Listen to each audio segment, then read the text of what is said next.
In this video, I'll show you how to quickly change your IP address in Cloudflare.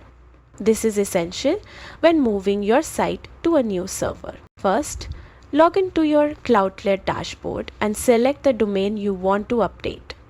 From there, go to the DNS settings. You'll see a list of DNS records.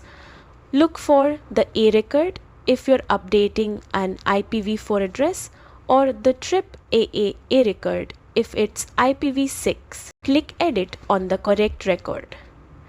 In the content field, remove the old IP and enter your new server's IP address. Double check that it's correct, then click Save. Your changes will usually update within seconds, but global DNS propagation can take up to 24 hours. During that time, some users may still connect to the old server until the update spreads worldwide. And that's it. You've successfully updated your IP address in Cloudflare.